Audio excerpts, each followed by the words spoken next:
I'm your host, Richard Redmond. W. Dayton Wedgefar wrote a poem about dogs. I talk to him when I'm lonesome. I'm sure he understands. When he looks at me so attentively and gently licks my hands. Then he rubs his nose on my tailored clothes, but I never say naught thereat. For the good Lord knows I can buy more clothes, but never a friend like that.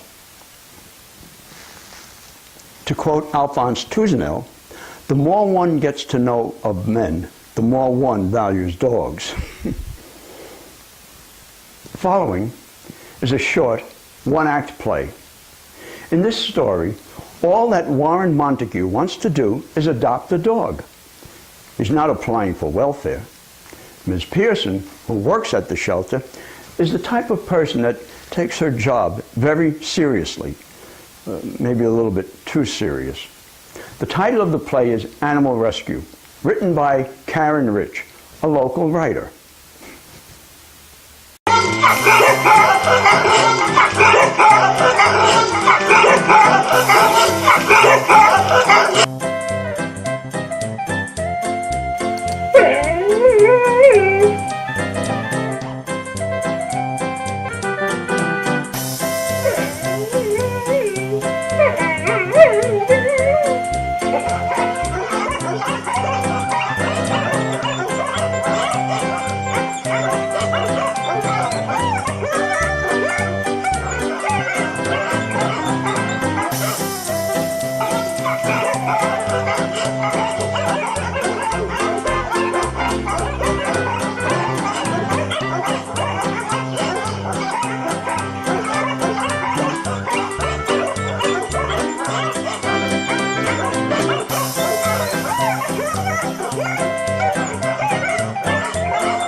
Oh yeah, I'm taking you home. Don't worry. Don't worry.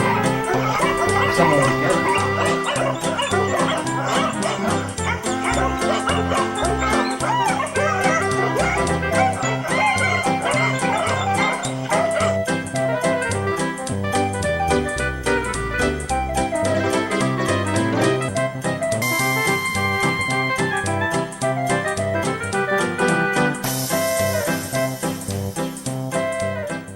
Well, it's about time.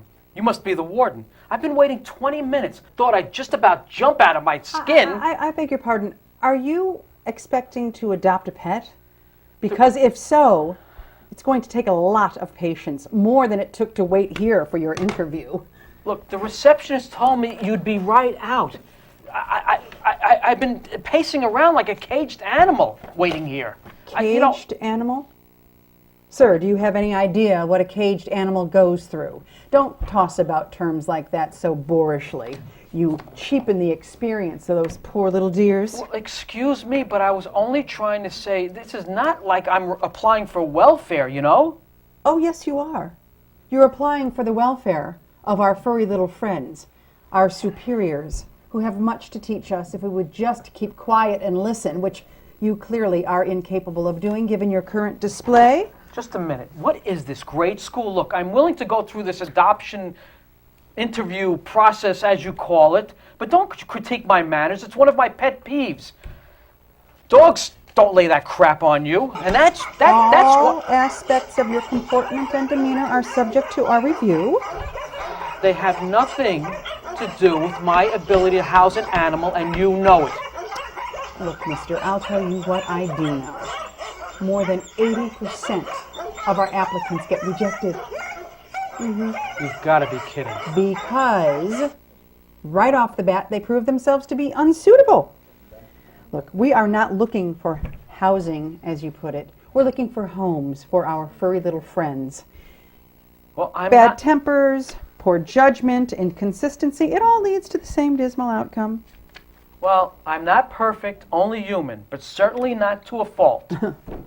Sir, being human is a common excuse for bad behavior. It carries no weight with us here at the shelter. Well, all I meant was that... Humans beat, burn, starve, neglect, drown, and even eat their pets. Every day, all over the world. Why, just the other day, here at the shelter, we took in a hamster that had been blindfolded and forced to run along a turntable at 78 rotations per minute. It's just too I'm upsetting sorry. for me to talk I about didn't it. mean to. Here. I'm sorry. Excuse me, did I invite you into my personal space? You're being inappropriate. You can't curry favors with me. I've never accepted a bribe in my life, and this is a clinical, scientific, objective process. Really, I was only trying to just be a little... Enough. On with the interview. You're very distracting, Mr. Montague. Distracting? All I was trying to do was... First off, have you ever owned a dog before, and if so, how much time did you typically spend with it? Oh, yes. I've had lots of dogs. They're always with me in my car, in my boat. They're my constant companions. I can't imagine life without a dog. It's the greatest joy of my life. Mr. Montague, how will they ever learn to respect you? They have a pecking order. They need to know who's boss. Too much familiarity breeds contempt. Yeah, but... And they need their own space, not in your bed, your lap, or sofa, except to visit. Otherwise, you'll confuse them. Look, you're just obviously not ready for pet ownership. Look, I'm not into the master-slave thing. I prefer a more equal relationship. What are you talking about? Do you eat out of the same bowl? Do you use the same grooming brush? Do you lie on your backs and scratch each other's bellies? Oh, this is outrageous. You must establish dominance. Look, Miss Pearson, with all undue respect, I can't have you They telling have to know me... who the alpha is, otherwise they'll be spoiled. Spoiled? My dogs were never spoiled. They always came on command. They even stayed on the property. Why, they were the best animals in the whole neighborhood. Now, did they whimper whenever you went away? Did they slobber over you uncontrollably the moment you so much as set foot in the door? Did they prostrate themselves before you like a condemned criminal begging for clemency? Well, yes, they missed me, and to tell you the truth, I enjoyed it.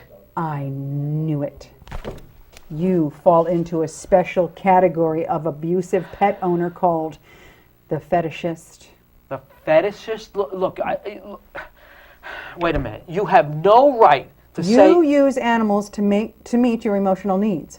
You exploit them for affectional purposes. You keep them as security blankets. This is suffocating to an animal and poses an unfair psychological burden. Listen, Abusive behavior always escalates. The other day, a parrot was brought in here with a sore throat. He had been forced to talk all day long. At first it was just pose nevermore. But the lust for poetry that this owner had just kept growing and growing, and it's just heartbreaking. Listen, Miss Pearson, you're way over the top. Look, the only reason I'm even putting up with this is because I fell in love with that cute little Austrian shepherd in there with the soulful blue eyes. I took one look at her, and look, I have my faults. I can only take so much. And I Aussie, just eh? want to... Do you know that's an active breed? Needs lots of space and exercise. Now, how many acres do you own, huh? How much square footage? Well, actually, I rent, but my landlord, he's perfectly You willing rent? and no... And how do you know you won't suddenly be evicted and forced to give up your current lover of the month? Who'd be then out on the street, destitute, willing to do anything to survive? Frankly, sir, you don't have the security in your life to be taking on the responsibility of pet parenthood. God damn it, who are you to decide that without a smidgen of information about me whatsoever? You're nothing but a hypocritical, judgmental, uptight... Manners, sir, manners. Just because you're in a kennel doesn't mean you can act like an animal, a feral, poorly trained mutt with fleas and rabies. You know, you'd love to put a muzzle on me, wouldn't you? So what if it's cruelty to animals? You know what, Miss Pearson? I figured you out. You don't even like these animals, do you? How dare you say that? They are the cornerstone of my life and the foundation of my hopes and dreams. It is for animals that I live, and I would lay down my life for them. You must keep them at arm's length. Spoil them, deprive them of the love people like me would give to them. And you know what you are? You are an abuser. An abuser? Well, that is the craziest thing I have ever heard of. I bet you hold them prisoner from nature to make them dependent. And you know what? I know your game because you don't fool me for 1 minute. You want to keep them all to yourself, don't you? You want to keep them just lonely and depraved and let them suffer. You scoundrel. I knew what kind of person you were the moment I laid eyes on you. You'd say anything to hurt me, wouldn't you? Just to get your hands on some innocent piece of flesh and fur, so you can cart it home and eviscerate it with your bare hands. I see the results of people like you every day. Maimed creatures, dangling on the edge of survival. But it won't work with me. I cannot be intimidated.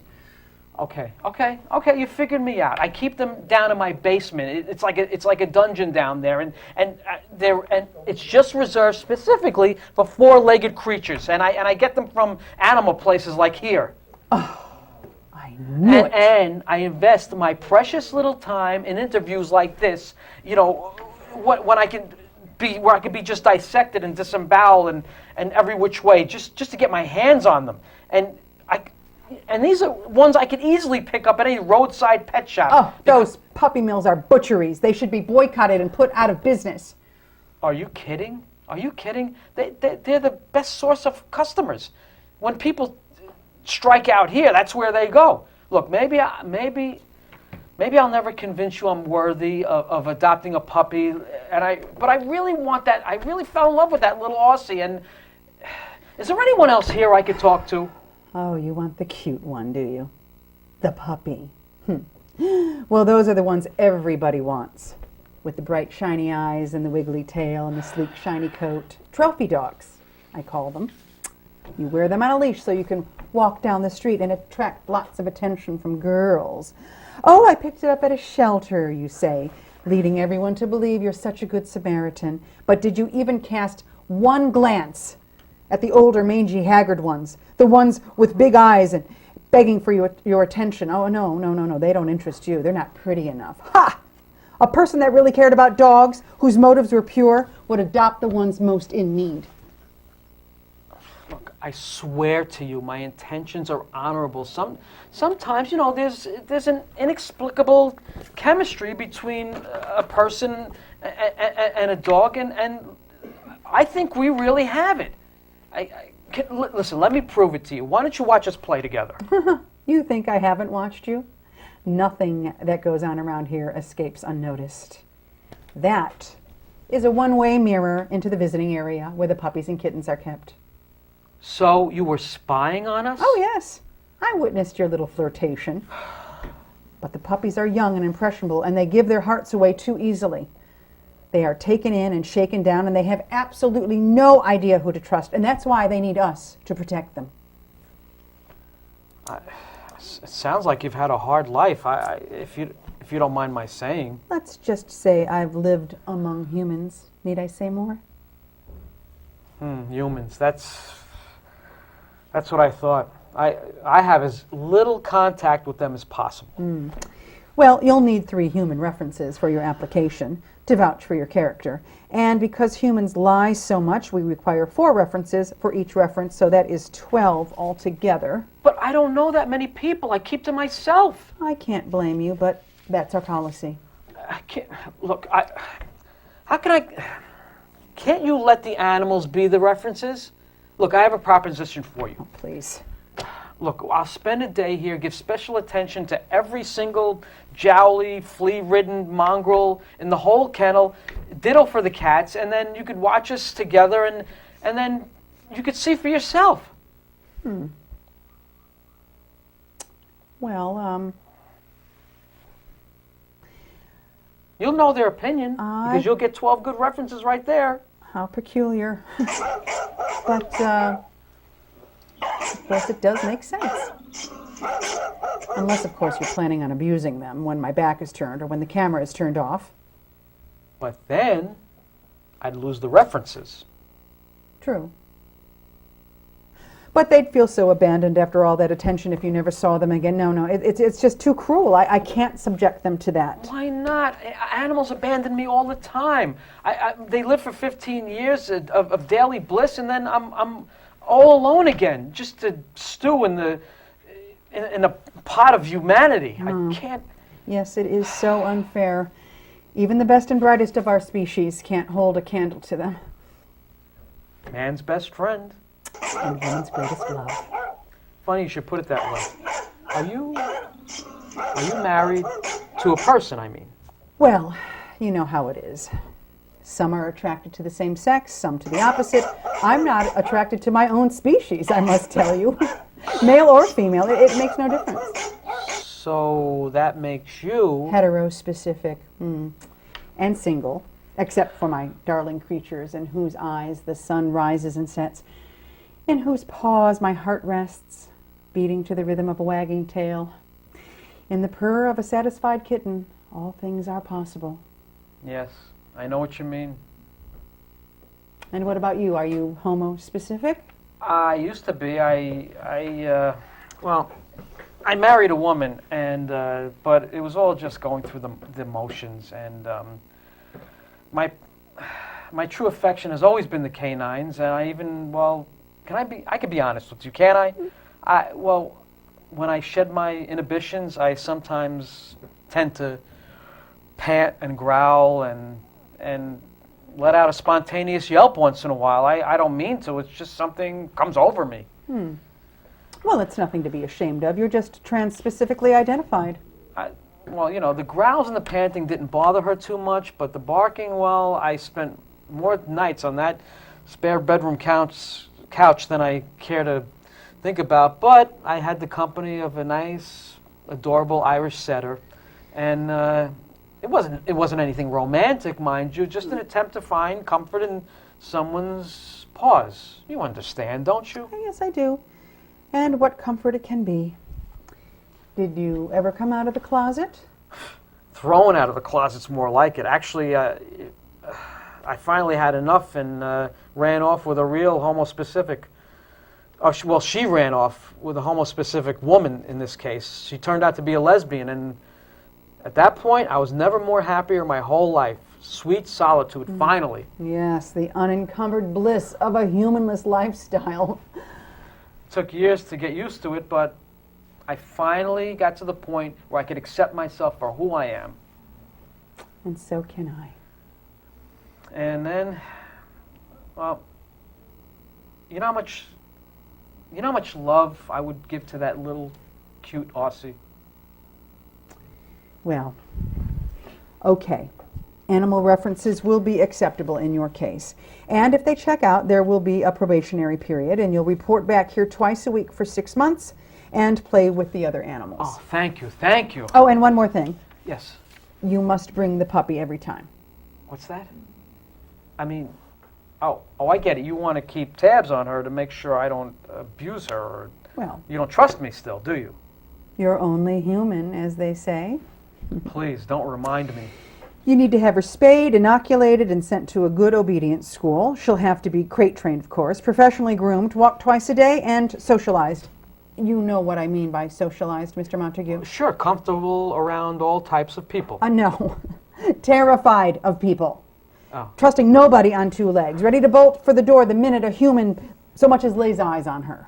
I could do that. After all, dogs are take after their companions. Owners, Mr. Montague, owners. Yes. Got a name for her yet? Yes, Rapunzel. Oh, how cute. Well, why don't we go establish your references?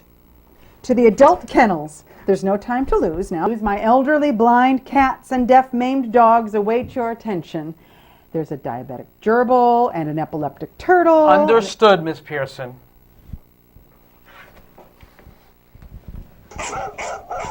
Rapunzel, we did it. You're going home with me. I'm going to spring you from the joint. It's going to be okay. Are you coming, Mr. Montague? Yes, Miss Pearson. I have eager arms and a warm heart. To the kennels we go.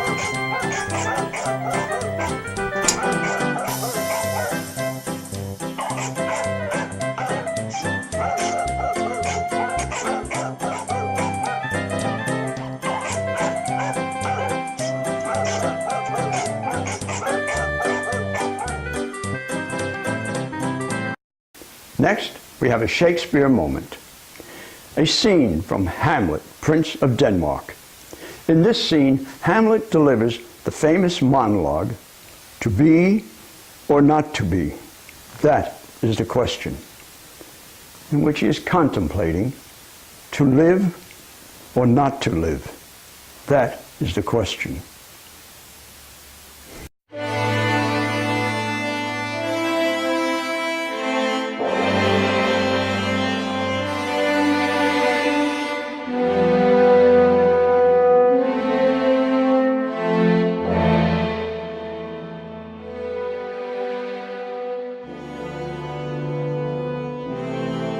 To be or not to be? That is the question. Whether it's as noble in the mind to suffer the slings and arrows of outrageous fortune, or to take arms against a sea of troubles, and by opposing, end them. To die, to sleep no more, and by his sleep to say we end the heartache and the thousand natural shocks that flesh is heir to. 'Tis a consummation devoutly to be wished. To die, to sleep, perchance to dream. Aye, there's the rub. For in that sleep of death what dreams may come when we have shuffled off this mortal coil, must give us pause. There's the respect that makes calamity of so long life. For who would bear the whips and scorns of time, the oppressor's wrong, the proud man's contumely, the pang of the spy's love, the law's delay, the insolence of office, and the spurns that patient merit of the unworthy take, when he himself might his quietus make with a bare bodkin? Would fardels bear to grunt and sweat under a weary life, but that the dread of something after death, the undiscovered country from whose bourne no traveler returns, puzzles the will, and makes us rather bear those ills we have than fly to others that we know not of. Thus conscience does make cowards of us all, and thus the native view of resolution is sicklied over with the pale cast of thought, and enterprises of great pith and moment with disregard, their currents turn awry and lose the name of action. Soft you now the fair Ophelia nymph, and thy orisons be all my sins remembered.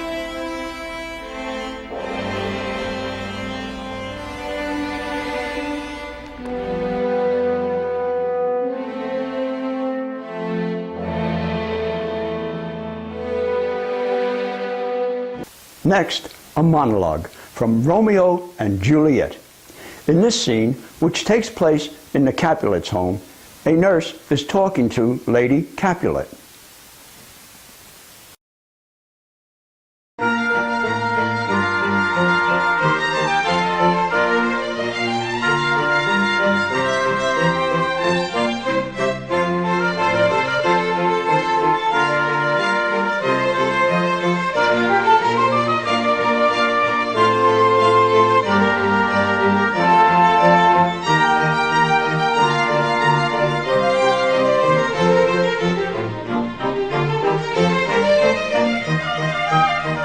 Come Lammas Eve at night shall she be 14. Susan and she, oh God rest all Christian souls, were of an age. Well, Susan is with God now. She was too good for me. But as I said, on Lammas Eve at night shall she be 14. Marry, that shall she, I remember it well, for 'tis since the earthquake now 11 years, and she was weaned on all the days of the year upon that day. For I had then laid the wormwood to my dug, and sitting in the sun under the dove house wall, my lord and you were then at Mantua. Oh nay, but I do bear a brain. But as I said, when it did taste the wormwood on the nipple of my dug, and felt it bitter, pretty fool, to see it tetchy and fall out with the dug. Shake, quoth the dove house. Well, no need, I trow, to bid me trudge. And since this that time is 11 years, for She was then able to stand alone. Nay, by the rood, she could run and waddle all about. For even the day before, she broke her brow. And my husband, God keep his soul, he was a merry fellow. He took up the child, and yea, quoth he, dost thou fall on thy face? Thou wilt fall backward when thou hast more wit, wilt thou not, Julie? And that pretty wretch did leave off crying, and said, Aye. To see now how such a jest shall come about. I warrant, should I live 1,000 years, I should never forget it. Wilt thou not, quoth he? And pretty fool tinted and said, Aye.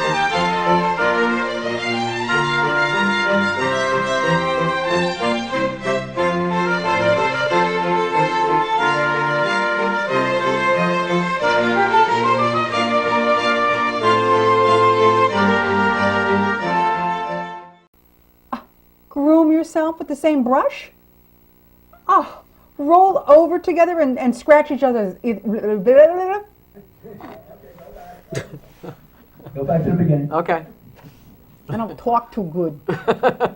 Okay. Okay. I don't talk. I don't Say talk. that again. I don't talk too good. Oh, we're going to get a DVD with deleted. Oh boy. That's not going to be a long DVD. Okay, whenever you're ready. Okay. I'm going to take you home. Okay, do it again. I didn't have your mic on. Okay. Go back. Hi, I see you. Hello, cutie. Yes, Two. I'm going to take you home. I'm going to take you home. That's right. That's right. Okay, cut. You're going to be all right. And action. Rapunzel, we did it. I'm springing you from the joint. It's going to be okay. And tap on the window at the same time. Okay, and action. Rapunzel, we did it. I'm going to spring you from the joint. It's going to be okay. Okay, now without the tapping. Okay. Rapunzel, we did it. We did it. I'm going to spring you from the joint. It's going to be okay. Okay. And Outrageous. You must establish dominance.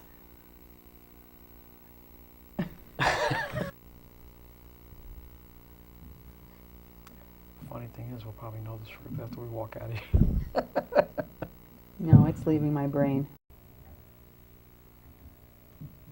Gary, stand a little closer in. Okay, that's good. And action. Of a satisfied kitten, all things are possible.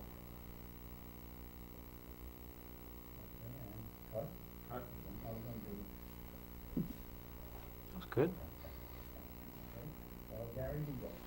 Okay, so